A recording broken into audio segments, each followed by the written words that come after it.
stade olympique de Bempé, un joyau architectural, un chef-d'œuvre sur la voie d'Anyama. La Côte d'Ivoire est en chantier pour gagner le pari de la CAN 2023. Plusieurs réformes ont aussi été engagées dans le secteur des sports. Projet Agora, construction de grands stades et de stades de proximité. Bref, les sportifs et les amoureux du football doivent donc évoluer dans un environnement où le sport est non seulement vecteur de santé, mais aussi vecteur de réconciliation et de cohésion sociale. Un environnement où la préservation du couvert forestier ivoirien s'inscrit dans les actions et missions du gouvernement. Bonsoir et bienvenue dans la Côte d'Ivoire en marche vers son développement.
Soucieux du bien-être des populations ivoiriennes et conscient du changement climatique, l'État sensibilise les populations à adopter des comportements écologiques, une politique environnementale élaborée par le gouvernement. Pour cette politique, nous disposons de plusieurs outils. Je voudrais citer des outils de gestion financière et économique. Et pour cela, nous avons le marché carbone, la fiscalité environnementale incitative, la comptabilité environnementale. Enfin, et non des moindres, on a des outils de sensibilisation, d'éducation et de formation pour le changement de comportement pour l'Ivoirien nouveau. Vue du ciel, toutes les facettes du parc national de Taï sont perceptibles. Feuillage, cours d'eau, îles et montagnes meublent le paysage de cette forêt située au sud-ouest de la Côte d'Ivoire, dans l'interfluve entre le Cavalier et le Sassandra, précisément à 110 km de Soubré. Classé patrimoine mondial de l'UNESCO en 1982, ce massif forestier, le plus vaste d'Afrique de l'Ouest, s'étend sur une superficie de 536 700 hectares.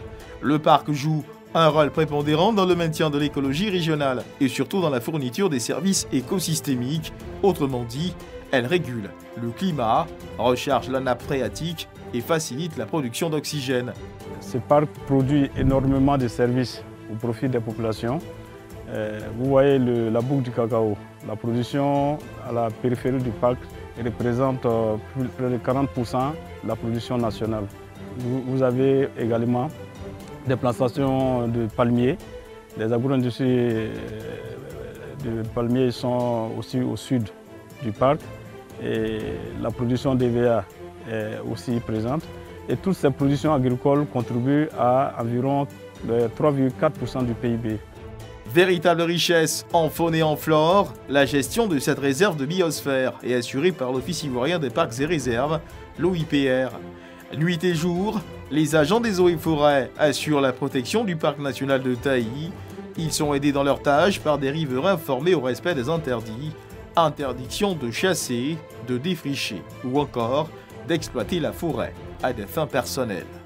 Dans ce petit village de pêcheurs, la pratique de l'agriculture est interdite et la manière de pêcher a changé. On pêchait en désordre. On pêchait n'importe comment, n'importe quel moyen de pratique de pêche. Bon, après, quand on nous a sensibilisés et puis on a signé la convention, ça nous a permis de faire une pêche civilisée. Je pêche avec des matériaux autorisés. Et quand je fais avec le matériel autorisé, en tout cas, je m'en sors. Avant, on gagne que des petits. Bon, les petits, ça ne nous apporte rien même. Ça ne coûte pas cher, ça ne nous apporte rien. Maintenant, c'est les gros poissons seulement. Et puis les petits qu'on a laissés agrandir ont commencé à grossir. Maintenant, là, ça nous rapporte beaucoup de choses même. Cette forêt primaire est également un site touristique et garantit la pérennisation des pratiques culturelles des peuples de la région. Dans le canton Patokla, par exemple, vous avez des éléments fondamentaux. Vous avez le tourako que vous avez sur les billets, les 10 000, qui a été un allié qui nous a permis de combattre nos ennemis dans le temps. Donc on ne le mange pas. Il a disparu dans la zone rurale, mais aujourd'hui il est dans le parc national d'Itaï, où il y a une véritable colonie. C'est déjà bien. Nous avons dans le parc national d'Itaï, secteur du Gurutu, le mont Inokwe, qui est un mont qui a une hauteur de 396 mètres de haut, et que chaque année le peuple Kourmen, que je suis, du Patokla que je suis, les initiés, tout le monde savons l'adorer. Dans la région de l'Anawa, l'OIPR et ses partenaires mènent des actions de sensibilisation pour la préservation de la forêt. Les agriculteurs reçoivent une formation à la pratique de nouvelles méthodes de culture, comme l'insertion des plants d'ombrage dans leurs plantations. Les arbres à ombrage permettent, nous, en tant que producteurs, de protéger nos cacaoyers contre la sécheresse. Voilà, ça c'est le premier avantage d'abord. Le deuxième avantage, c'est que ça permet à nos femmes de commercialiser les fruits, les arbres à ombrage que l'OIP nous donne. À plus de 400 km du parc national de Taï, le parc national du Banco, situé au cœur d'Abidjan. Autre lieu, un décor presque semblable, réservoir hydraulique et poumon vert de la capitale économique. Le parc national du Banco couvre une superficie de 3438 hectares et regorge de près de 1000 espèces de la flore forestière ouest-africaine, dont 26 déclarées rares et des chimpanzés. Le parc national du Banco, c'est l'élément purificateur d'air à Abidjan. Si le parc national du Banco n'avait pas existé, c'est sûr que l'État ivoirien allait déployer beaucoup d'efforts en matière de santé. Parce que c'est le parc national du Banco qui capte le maximum de gaz carbonique et qui nous régénère avec l'oxygène. En termes de quantité, c'est à peu près 100 000 tonnes de CO2 qui sont absorbées par le parc national du Banco. Et en termes d'oxygène, c'est à peu près 70 000 tonnes que le parc national régénère pour nous permettre d'être en bonne santé. L'enjeu majeur, protéger la diversité biologique et la nappe phréatique du terminal continental pour l'approvisionnement en eau potable de la ville d'Abidjan, puis valoriser le potentiel touristique. Des espaces sont ainsi aménagés pour attirer les visiteurs locaux et internationaux. Cette aire protégée, continuellement surveillée par des commandos forestiers, est aussi un lieu de réalisation d'activités de recherche scientifique et d'éducation environnementale. Ici, dans notre jargon, on appelle ça la classe verte. On leur apprend l'importance de sauvegarder la forêt et tout ce qu'il y a à l'intérieur comme faune. Je fais la visite du parc du Banco avec sa multitude d'arbres très diversifiés au niveau de la flore. Pour lutter efficacement contre la déforestation, le gouvernement, assisté par ses bailleurs, a investi plus de 400 millions de francs CFA, un investissement consacré à la création d'activités génératrices de revenus au bénéfice des populations vivant à la périphérie des 8 parcs nationaux et réserves naturelles. La préservation de l'environnement passe également par une politique zéro déforestation. À ce titre, la tutelle mène des actions de proximité à travers des projets de résilience au changement climatique pour restaurer le capital forestier qui était de 16 millions d'hectares en 1900 à aujourd'hui 3 millions d'hectares. Dans la région de Lamé, le projet RED+, avec un financement de 1,6 milliard de francs CFA, mène le combat pour la réduction des gaz à effet de serre issus de la déforestation et de la dégradation des forêts. Ce projet est articulé autour de trois grandes composantes. La première composante, qui porte sur le développement territorial, s'attaque à des facteurs indirects de la déforestation, tels que l'insécurité foncière et l'absence de schéma d'aménagement du territoire. La deuxième composante, qui est vraiment le cœur de ce projet, s'attaque aux facteurs directs de la déforestation. Nous avons l'expansion des surfaces agricoles, l'exploitation forestière illégale et l'utilisation du bois comme source d'énergie. Le choix de la région de Lamé au sud-est de la Côte d'Ivoire est loin d'être anodin.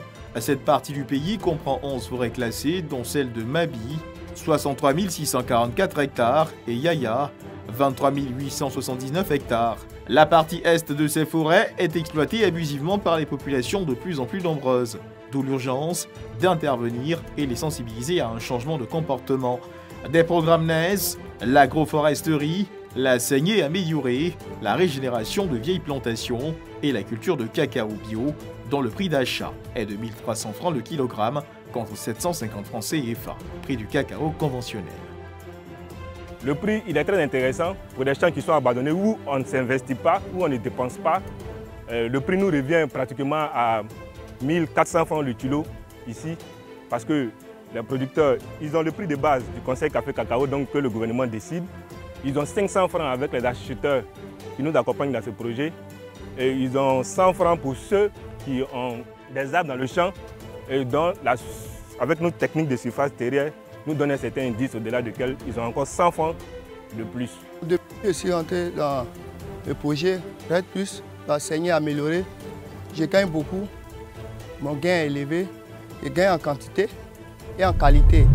Le village de Biébi, situé à 39 km de la ville d'Adzopé, fait partie des 7 villages, bénéficiaires d'un plan de développement sur 10 ans, financé par Red Plus, à hauteur de 10 millions pour chaque localité, soit au total 70 millions. France CFA. D'autres projets écologiques ont été financés à Adzopé et à Ferry, la construction des fours améliorés et la production du charbon bio, notamment faite à partir des cabosses de cacao. Comme avantage, ça va réduire les pressions sur les forêts, parce que la deuxième cause de la déforestation, c'est le bois énergie. Donc en utilisant ces types d'énergie, en fait, on ne va plus agresser les forêts. Ça ne dégage pas également de fumée, donc du coup, nos mamans seront un peu plus à l'aise par rapport aux maladies respiratoires. Et puis même la cendre qu'on obtient encore est réutilisée pour amender les sols. La lutte pour l'amélioration de l'environnement ivoirien s'accentue à tous les niveaux. À Yamoussoukro, capitale politique et administrative, les lignes bougent pour mettre fin à l'utilisation des pesticides obsolètes. Le projet de gestion des pesticides obsolètes de Côte d'Ivoire, ProjetPSI, conduit des activités et des actions terrain. Au grand marché de la capitale, les spécialistes de l'environnement, de la santé et de l'agriculture arborent une tenue de circonstance pour la manipulation des produits. L'utilisation des tablettes permet à cette force mixte de passer au peigne fin tous les produits des commerces afin d'identifier les pesticides périmés. On est passé avant l'inventaire pour vous parler un peu de bonnes pratiques en matière de gestion de votre magasin et surtout des produits que vous ne devrez pas vendre. Parce qu'on vous a dit au cours des formations, mais on vient encore réitérer aujourd'hui que c'est avec ces produits-là que nos agriculteurs font de la Côte d'Ivoire ce qu'elle est en matière agricole. Donc il est bon qu'on ait de bons produits pour qu'on ait de bonnes récoltes. Pendant ce temps, d'autres membres de l'équipe sensibilisent les riverains sur les dangers liés à l'utilisation de ces produits périmés. Dans les entrepôts légaux, les marchandises sortent rarement. La faute au site de marchandises contrefait. Aujourd'hui, sur 6 000 dépôts que nous avons visités, nous avons pu donc avoir environ 160 000 tonnes de pesticides obsolètes qui ont été répertoriés pour l'instant dans le système. Et ces pesticides sont répertoriés donc sur tout le territoire national.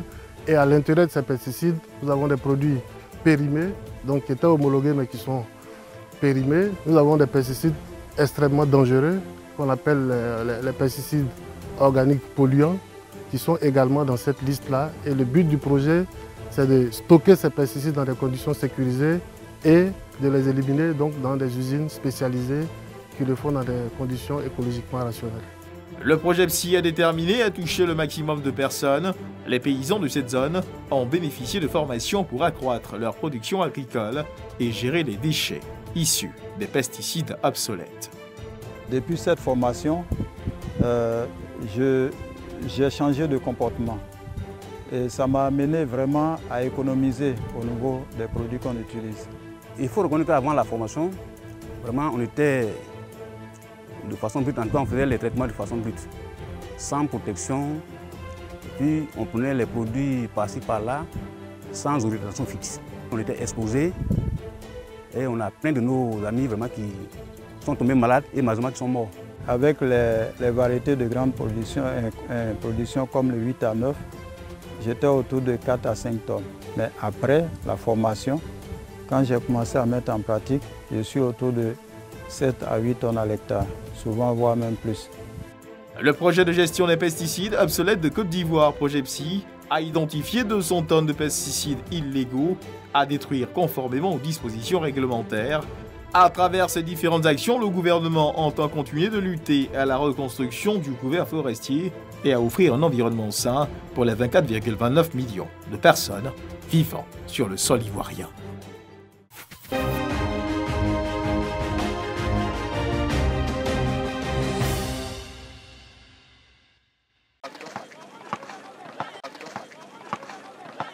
Dans un environnement où sport et végétation cohabitent à la place Jean-Paul II de Yamoussoukro, dans un environnement où la protection des parcs nationaux et réserves naturelles et l'opération zéro déforestation sont donc des actions menées par le gouvernement pour assainir le milieu en vue de bien passer le ballon. De toute évidence, le sport est facteur de création de richesses et de rayonnement lors des compétitions internationales. Quelles sont donc les actions menées dans le secteur par le gouvernement ivoirien? Regardez. Au niveau des infrastructures, la Côte d'Ivoire a fait beaucoup d'efforts dans ce secteur, mais beaucoup reste à faire. Et toutes les réflexions ont montré que les grands événements sportifs constituent un facteur important dans la promotion et le développement du sport. Et donc la Côte d'Ivoire s'est approprié cela. Et aujourd'hui, nous sommes dans un processus d'accueil et d'organisation de grands événements sportifs. Nous avons vu tout ce qui a été fait au niveau des Jeux de la francophonie. Pour les faire, il fallait des infrastructures. On a développé un certain nombre d'infrastructures, dont le stade Houphouët-Boigny qui a bénéficié d'un certain nombre d'appuis et de réhabilitation. Au-delà, nous sommes dans le processus d'accueil de la CAN 2021 qui a glissé vers la CAN 2023. Et pour ça, il y a un ensemble d'infrastructures qui vont accompagner ce processus-là. Après la réussite des 8e Jeux de la francophonie, un autre défi se dresse devant la Côte d'Ivoire, l'organisation de la Coupe d'Afrique des Nations en 2023. Des chantiers sont entamés pour réussir le pari. Le nouveau stade du district autonome d'Abidjan prend forme.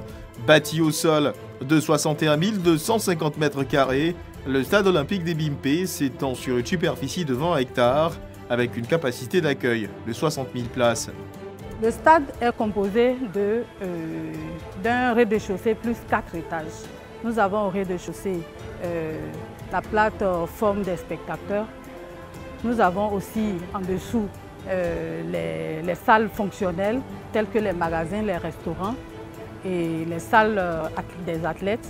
Nous avons au 2e étage la tribune présidentielle.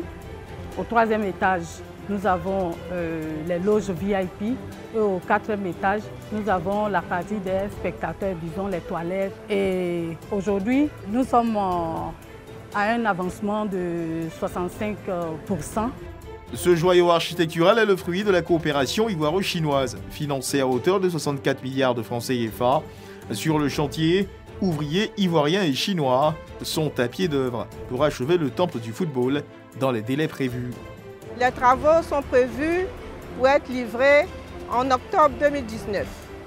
Ils ont démarré en décembre 2016 et nous comptons tenir les délais.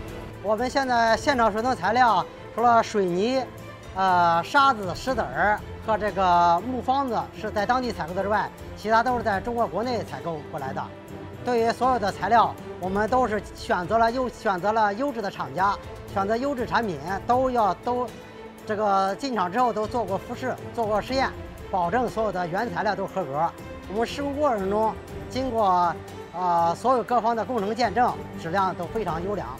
Grâce à la construction de ce stade, nous avons pu donner de l'emploi à près de 1000 jeunes Ivoiriens qui sont journaliers et qui viennent ici quotidiennement pour apporter leur force et leur participation à la construction de ce joyau.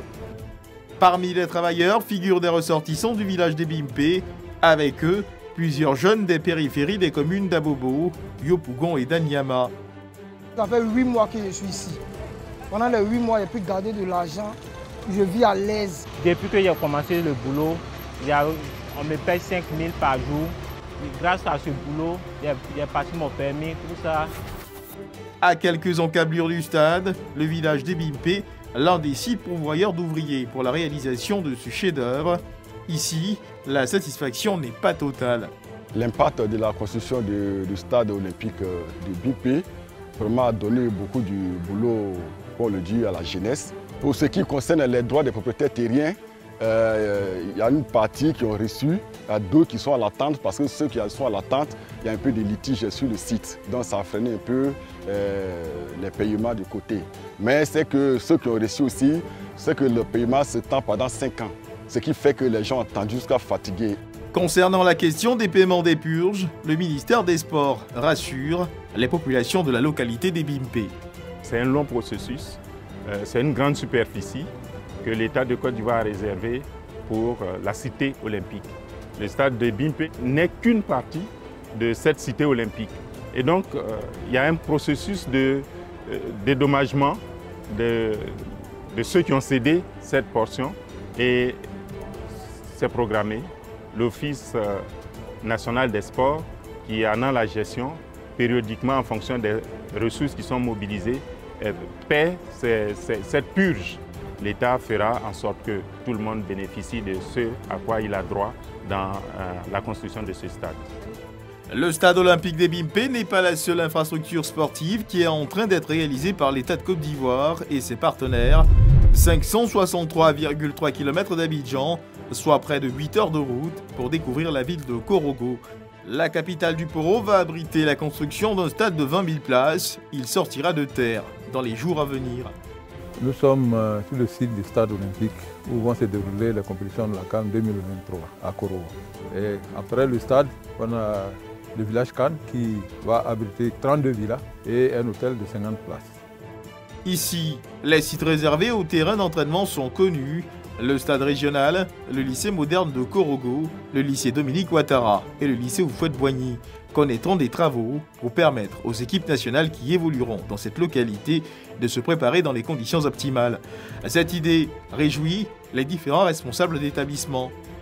Ce serait donc une bonne chose que nos enfants puissent voir ici des équipes de l'Algérie, de la Tunisie, de l'Égypte, venir ici, pourquoi pas du Cameroun, être ici au lycée Houphouët-Boigny, faire des entraînements et donner donc de l'envie à nos enfants de pratiquer du sport. Une fois le terrain réhabilité, avec toutes les infrastructures qui vont entourer, et ce serait un patrimoine pour nous. Et ce patrimoine-là, je vous assure que les années à venir, le lycée moderne, avec ce qu'on fait déjà, nous serons, je dirais, dans la région, le lycée qui remportera le plus de coupes au niveau du football. Les acteurs des différentes disciplines sportives de la Cité du Coton voient en ce grand rendez-vous africain de football un tremplin pour le développement du sport. À Korogo, nous n'avons pas de piste d'athlétisme. Donc avec la CAN et le stade qu'on va nous donner, nous avons vraiment bon espoir que nous allons bénéficier d'une piste d'athlétisme et certainement organiser des compétitions internationales. Nous sommes en train de tout mettre en œuvre pour que cette CAN-là, organisée à Korogo, se passe bien. La preuve, nous avons mis une équipe en place actuellement qui doit jouer le championnat régional pour habituer déjà la population à venir au terrain. Outre la construction des stades des Bimpé et de Korogo et le renforcement du stade Félix Houphouët-Boigny qui va passer à 40 000 places, les villes de San Pedro, Bouaké et Yamoussoukro auront des stades olympiques d'au moins 20 000 places. C'est une enveloppe de près de 200 milliards de francs CFA dégagée pour la construction de ces infrastructures. Le ministère des Sports initie d'autres projets, tels que le démarrage de construction d'infrastructures modernes de proximité dans des communes comme Abobo, Yopougon et surtout la mise en place d'un projet de proximité inédit, baptisé Agora.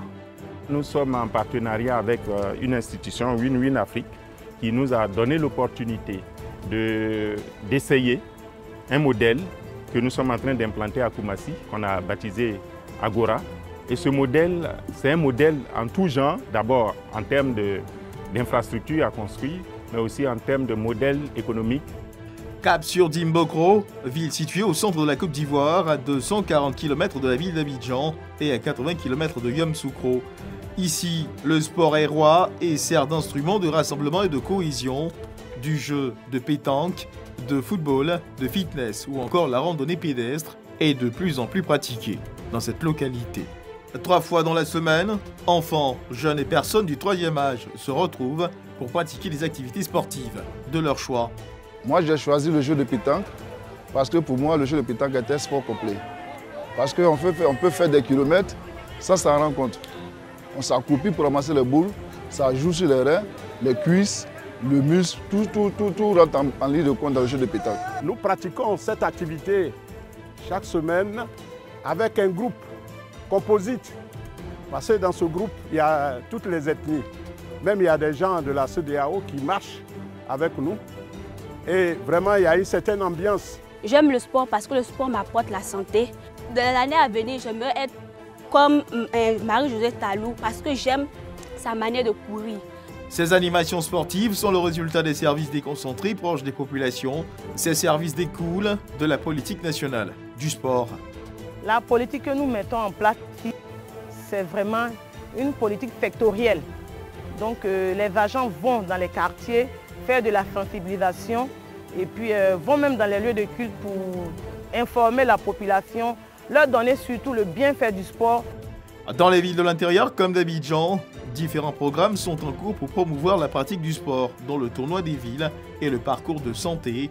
En ce qui concerne le développement de l'offre de formation sportive, l'Institut national de la jeunesse et des sports, l'INJS, contribue à la formation des cadres techniques, administratifs et des athlètes. Première grande école en Côte d'Ivoire, l'INJS connaît une seconde vie. Grâce à l'organisation des Jeux de la francophonie, l'école a bénéficié des renforcements d'infrastructures pour permettre aux apprenants d'évoluer dans des conditions optimales. Avant, les étudiants, nos aînés n'étaient pas logés, donc les conditions étaient difficiles dans le travail. Les retards étaient perpétuels. Depuis que nous sommes rentrés dans l'ordre, que nous avons été logés, vraiment tout se passe bien. Nous avons des professeurs de qualité, des professeurs qui viennent de l'université, d'autres qui ont fait l'Europe. Nous avons des rapports particuliers avec ces professeurs-là, qui sont à notre attention. Pour cette année académique 2018-2019, l'INJS accueille près de 2500 étudiants et malgré le renforcement des infrastructures, quelques problèmes de logement subsistent. La cité nous permet d'améliorer nos résultats ici à l'INJS, mais malheureusement, tout le monde n'est pas encore logé. Les démarches sont en cours. Et pas plus tard qu'hier, nous avons une grande rencontre avec tous ceux qui sont en charge de ce dossier. Et je crois que dans les semaines à venir, ce dossier sera complètement bouclé, puisque nous avons fait encore une demande de possibilité donc de loger les étudiants. Et je crois que, par la grâce de Dieu, ils seront logés incessamment. L'école abrite des terrains de football, de rugby, de basket, de volleyball, de handball, de salles de danse, de lutte, de karaté, de gymnastique et de musculature, tout en environnement propice à la pratique du sport de haut niveau dans toute discipline. Aujourd'hui, après donc, le départ donc, des Jeux de la francophonie, il nous reste une grande infrastructure, c'est donc la construction de la piscine. C'est un dossier qui est très bien avancé. Notre ministre nous a rassuré que dans les semaines et mois à venir, ces travaux vont démarrer. La Côte d'Ivoire, à travers les activités des fédérations sportives nationales, participe à des compétitions internationales où elle enregistre des résultats plutôt satisfaisants. Le pays a donné au monde des grands champions comme Didier Drogba ou plus récemment Cissé Cheikh et Ruud Babi. Le gouvernement ivoirien envisage ainsi d'orienter de plus en plus son action vers l'avènement d'une véritable industrie du sport afin de permettre à chaque sportif ivoirien de vivre pleinement de son art ou de sa passion. Nous sommes sur le plan d'eau lac de Bio qui occupe plus de 8000 hectares du parc national de Taï. Dans un autre domaine, également par les sports, vecteur de réconciliation, de tournois des villes, parcours de santé dans les différentes régions de la Côte d'Ivoire. Ce sont donc des défis que le gouvernement ivoirien entend relever dans un environnement écologique pour une Côte d'Ivoire en marche vers l'émergence. Merci de nous avoir suivis, merci d'être pour le développement.